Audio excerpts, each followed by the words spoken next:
കൂട്ടുകാരെ, ഈ പാവം കുരങ്ങച്ചനോട് മുതല ചെയ്തത് എന്താണെന്ന് അറിയാമോ? പണ്ട് പണ്ട് ഒരിടത്തൊരിടത്ത് ഒരു പാവം കുരങ്ങച്ചൻ ഉണ്ടായിരുന്നു. അവൻ ഒരു അത്തിപ്പഴത്തിന്റെ മരത്തിലാണ് താമസിച്ചിരുന്നത്.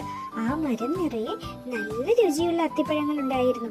ഒരു ദിവസം അവൻ അത്തിപ്പഴങ്ങളും കഴിച്ച് മരത്തിൽ അങ്ങനെ ചിരിച്ചോണ്ടിരിക്കുകയായിരുന്നു. അപ്പോഴാണ് അതുവഴി ഒരു മുതല ചേട്ടൻ വന്നത്. കുരങ്ങച്ചൻ ചോദിച്ചു, എന്താ ചങ്ങാതി, ആകെ ഒരു ക്ഷീണമാണ്? ഒന്നും പറയണ്ട കുരങ്ങച്ച, നല്ല വെയിലല്ലേ, എനിക്ക് വല്ലാതെ വിശക്കുന്നു. വിശപ്പും ക്ഷീണവും കൊണ്ടാണ് ഞാൻ ഇവിടെ ഇങ്ങനെ കിടന്നത്. അതിനെന്താ, ദേ ഈ അത്തിപ്പഴം കഴിച്ചോളൂ, ക്ഷീണമൊക്കെ പോകും കേട്ടോ. ഇതാ നന്നായി കഴിച്ചോളൂ. കുരങ്ങച്ച, നിന്റെ വീട്ടിലെ അത്തിപ്പഴം നല്ല രുചിയുണ്ടല്ലോ. ഹായ് കുരങ്ങച്ച, കുറച്ചധികം അത്തിപ്പഴം എനിക്ക് തരാമോ? എന്റെ ഭാര്യയ്ക്കും മക്കൾക്കും കൂടി കൊണ്ടു കൊടുക്കാനാണ്.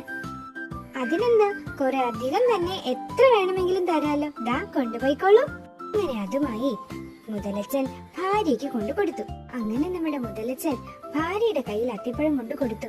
ഭാര്യയ്ക്ക് അത് കഴിച്ചപ്പോൾ വളരെ ഇഷ്ടമായി.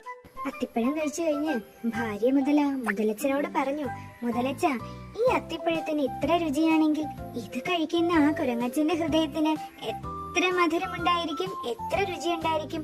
ഒരു ദിവസം അവനെ സൂത്രത്തിൽ ഇങ്ങോട്ട് കൂട്ടിക്കൊണ്ട് വരാമോ? നമുക്കവന്റെ ഹൃദയം പറിച്ചെടുത്ത് കഴിക്കാം, നല്ല രുചിയായിരിക്കും. ഇത് കേട്ടതും മുതലച്ചന്